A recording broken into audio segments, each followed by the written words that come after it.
Welcome to Metrics That Matter. We will learn how to make sense of your fundraising data to make better decisions and raise more money with less effort. Brought to you by fundraisingreportcard.com, a simple and free analytics and reporting tool for nonprofit pros. Now measuring is easier than ever with fundraisingreportcard.com. Success, Zach. What does it look like? The path towards meaningful and important goals. That is success. Okay. Not the milestone. No, it's not a destination, right? No, you just get there. That's great. You can, pat yourself. It's the path. It's the progress that you make towards it. Okay. Yeah. So if I could tell by this corny opening, we're going to be talking about fundraising success and what that looks like. It's corny, man. I buy into it. I think it's the path. I think it's the challenges you face week in and week out. That's success. It's accurate. That's success. And some of life is corny. Yeah. Yeah. And success is also when you reach that milestone and, You can have a party, feel good about yourself. The milestone is nice. It is, yeah. But yes, fundraising success. That's on the agenda today. Okay, yeah. So there's a couple different angles to this. I guess the first thing is defining success and what that, I guess, it's ultimately goals you're trying to reach, right? Well, I mean, I'd say so, but there's also, I think, even before that, like fundraising success. Talking about fundraising success and what we're going to be talking about is like the key to fundraising success. It just sounds like you're selling snake oil. Like it really, really, really does. Like if someone came into our office, Tim, and they're like, "You want business success? I got one key thing that's going to help you." Yeah, it reminds me of the millions of SEO emails you get. Your website isn't successful in SEO because of these things that you're half of them you're already doing. So preface this entire conversation with, we're not selling snake oil. We're not even talking about terribly complex ideas, and it's research-backed, what we are going to discuss today. Like, everything that comes out of Tim's mouth, no, I can't talk for Tim. Everything that comes out of my mouth, actually, I'm not even sure if I can abide by this, but we're going to try and be research-based. Yeah, that's our aim today. Yeah. But fundraising success, what do you think it means, Tim? It's reaching the goal of you're trying to accomplish, say, a capital campaign. You actually hit that goal, and you don't only hit it halfway, because then it's like those Kickstarters that just take your money and can't actually deliver on what they promise. You sound kind of salty. Has that happened to you recently? I've had at least one of those where you just don't get anything out of that Kickstarter. Yeah. And I think it's important. Okay, so reaching the milestone is what a lot of people define success as. And it's also defined differently at different organizations. But in the context of this conversation, success is reaching that milestone. For an organization going year in and year out to achieve what they set out to achieve, fundraising-wise, financial performance-wise, we're talking about success in that realm. Another realm of success might be if you're setting up a new process for engaging with donors, getting that process in place. It might not even be a financial goal, but more of a process goal of how you do things at your organization. Absolutely. But for this research that we're going to be kind of using as the foundation for our conversation, success, achieving that goal, reaching that milestone. And really what's interesting about all this is that there's people out there, fortunately, making Tim and I look good, that have studied this type of stuff. That are going out to the community, that are going out to organizations and asking them about what makes them achieve things, be successful.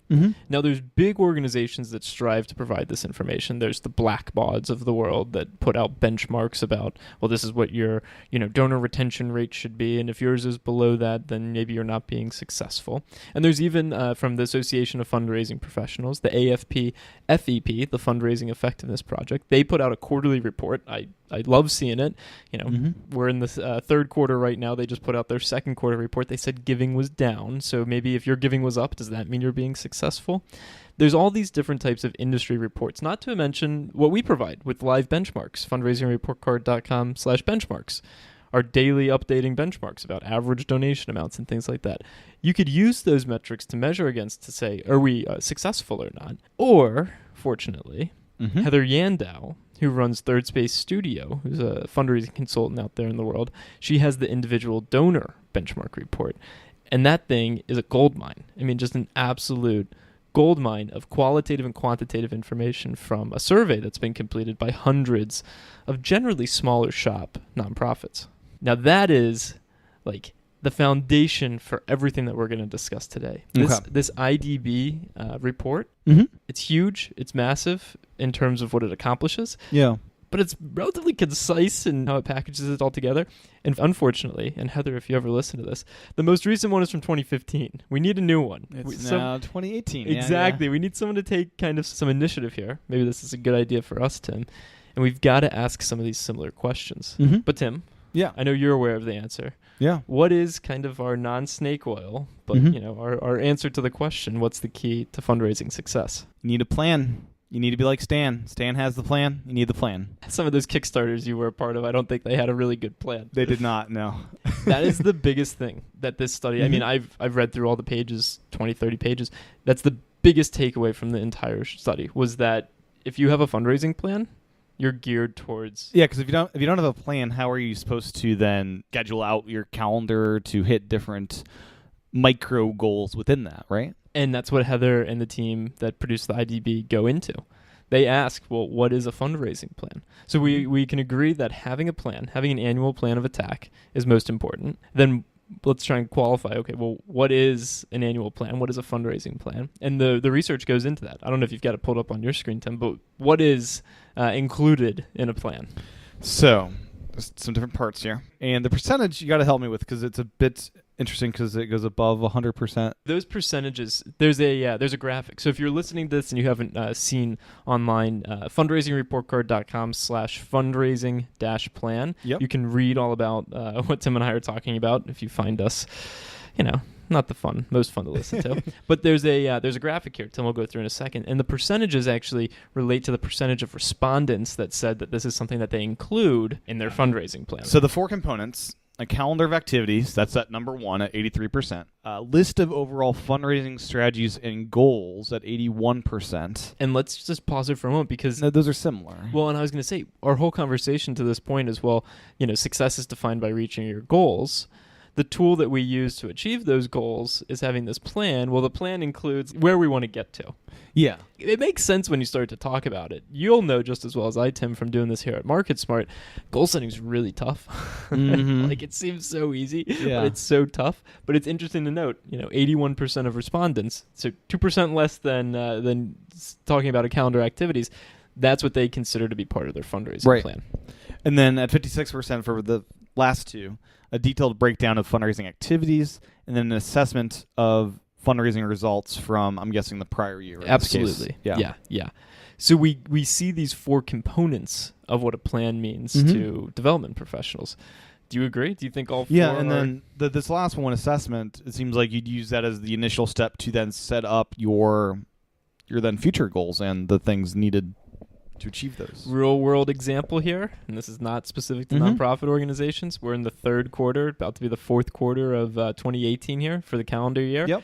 My whole life, the past couple months, I've been assessing the past 12 months to help inform where we should be January through December of 2019 here at MarketSmart.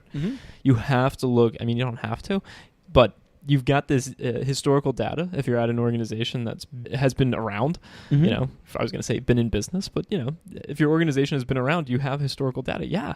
56% of respondents saying that they use that to inform their fundraising strategy or their fundraising plan. I wished it was a little bit higher. Yeah. But it is a component. What for-profit company that is a consumer business, they're selling widgets and they don't look at last year's sales and factor that in as to what they should expect.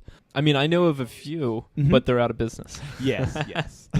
There will be adjustments that you'll make, of course, depending on the climate of economy and different trends. But year to year is a pretty good look at where you should expect to go. Absolutely. So these are our four components. Do you think we're missing anything, or do you think that these kind of cover it? This mostly covers it. No, I don't see anything that's missing. I see some continuity between what respondents had told the IDB, which is you have that list of overall fundraising strategies and goals, high-level strategies.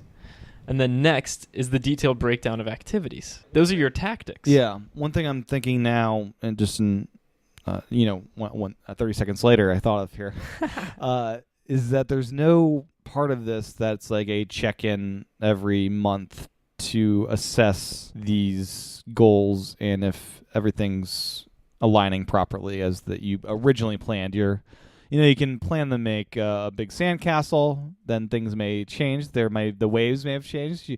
So you may have to adjust as If you're you go listening through. to this, you're probably as concerned as I am that Tim A didn't get his Kickstarter item because it went defunct, and now B that he recently built a sandcastle that was destroyed. I feel bad. I'm for just Tim. trying to bring it to very easy to understand terms. Building a sandcastle, things may change. Conditions could change, and you might want to assess on a monthly or quarterly if you're still doing the right activities. So you're bringing up a great point, and I think that branches off into a whole other discussion about leadership and like the proper way to manage and reset expectations at an organization. So as a leader at your organization, what you should be looking at. And if you go back to season 1 of Metrics That Matter, and even earlier here in season 2, we talk about what KPIs you should be looking at and how you should think about setting your own KPIs.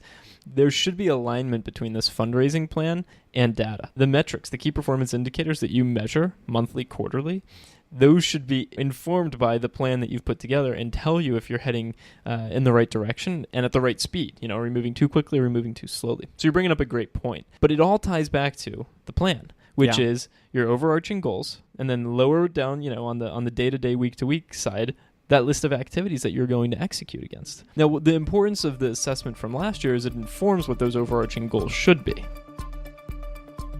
This episode is brought to you by us here at MarketSmart and the Fundraising Report Card. What is the Fundraising Report Card? Well, it's a free service offered at fundraisingreportcard.com that enhances your fundraising efforts with easy-to-use analytics and charts. Get your proposals approved faster by using these beautiful and elegant charts created automatically with fundraisingreportcard.com. You'll also find a great blog that dives deep into what data means for your organization and how you can use it effectively to make smarter decisions. Start learning and start generating beautiful charts by going to fundraisingreportcard.com. Now back to Metrics That Matter. And what data should people be looking at to actually break down their assessment as to what worked and what should they focus on there? So total dollars raised is the immediate one to kind of look at. I mean, I'm doing and have done for years assessments and goal planning here at MarketSmart, for-profit company, but you get the idea. First thing I look at is total revenue, total number of customers, total revenue. It's just super simple. Once you get past that facade of, okay, I really just want to think about what's the top level number, you start to peel back and you start to think about some performance metrics that may influence your ability to hit that top level number next year. What I'm getting at here is your donor retention rate. How well did we maintain relationships with donors last year? And what should we expect this coming year? That's one of the first metrics that I highly endorse any organization look at when they're going through this assessment and planning phase. Are we building strong relationships with our base? If the answer is no, that should influence some of your strategies and then ultimately the tactics, aka maybe we implement a new welcome series for new donors to boost retention. I mean, you should be able to connect the dots there. Yeah. Another one that I'll look at is donor acquisition cost. Can we see from this past year, in terms of filling up our funnel with new individuals who have a connection with our mission, are we spending too much? Are we spending just enough? Or have we actually been able to spend very little to bring them into our organization? Every single business, organization, government entity, whatever you want to call it, every single one needs a support, retained base. But you also can't forget about acquisition. And most of us think about bringing in new people before we think about retention. But I'm telling you, retention. Okay, well, also don't forget about how much you're spending to bring new people in. Yeah. That should influence your plan. And then the third and final one is donor lifetime value. You want to look at year over year, and especially for last year, how much revenue, how many donations, not count, but total sum of donations can we get from an individual in our database? What is the lifetime value of our relationship? Is it going up or is it going down? If it's going down because historically you've implemented a charity event, a walk or a run, and you're getting a lot of small one-time donors, that's fine. Yeah. As long as your fundraising plan moving into the new year has some sort of next step that ties in with the fact that last year you brought in all these walk and run event donors, and we need to now convert them into monthly sustainers. So looking at donor lifetime value can start to inform, well, what have been the implications of our previous actions, and how should we use them to think about our future actions? Gotcha. Now, all of that, and it's a little unsettling that 56% of respondents said that they do this assessment. That assessment should be the foundation for what was the number one respondent on the survey, which was creating the calendar of activities. It's way more fun to plan events especially when you're not actually doing the event planning, but you're just saying, throwing a dart here, June we're going to have the gala. Yeah. That is way more fun Right. than analyzing metrics. Way more fun. But that should be influenced by your historical performance, and then also it should be influenced by what we think the strategy and goals are. Mm-hmm. Then we start to get into, okay, what does the calendar of events look like? And then what is the detailed breakdown of those particular activities that we're taking? So if we are at the gala, what type of fundraising mechanisms are we implementing? Okay, sponsorships for tables, sponsorships behind the keynote speaker, things like that. Mm-hmm. Most people, very human, we go in the opposite direction. Oh, we should do a gala. That sounds really fun. Yeah. Oh, we can put ads behind the speaker. Okay, that'll work. Oh, we're trying to raise $1 million this year. I think that'll help. Let's go in the other direction. Mm-hmm. That is really where this fundraising plan takes on the most, beneficial effect. But just to get started, fundraising plan. That is what's necessary to kind of build this foundation, this focus, and this continuity amongst the organization to achieve what we defined earlier as success, attaining that annual milestone. And setting up that calendar of activities, once you have that analysis done, are you setting up like every week I want to do X things, or is it on your actual calendar at 10 a.m. do this call or do that? How granular should people get with this? So, and this is a personal take. And I, I've never been a director of development. I've never been a gift officer, so I could be wrong. But I look at things in quarters. Yeah. You have an opportunity to influence 3 months at a time. When what you're doing today should influence, the next quarter or the following quarter. In most lines of work, the things you do today aren't really going to influence tomorrow. Sure, some small projects here and there. Yeah. But the bigger picture things that you have to critically think about, so planning activities and then, ultimately executing on them, you should be thinking, okay, for the next quarter, what type of material impact will this have towards our objectives and our goals? You can get real granular and think about your day, oh, I'm going to have this call at 10 a.m. because it's going to influence X and result in Y. We all know. We all get busy. Yeah. And no one likes to do that, so don't do that. No. So set up the broader things, and then when you get closer to the actual week coming up, then you can look at your week ahead. And you know this, Tim, from being here at MarketSmart. We've experimented at the end of this year with OKRs, objectives and key results. The company's objectives and key results, which is essentially our plan here at MarketSmart, it's annual. Doesn't change for the year. I mean, there's might be some nuance 6 months from now, just like you were saying, some reassessment, but that's for, leadership to acknowledge maybe we didn't set the right goals. But then each team and each individual is setting quarterly OKRs. What am I doing this quarter? What is our team doing this quarter? And I think the same type of idea can apply here with the calendar of activities.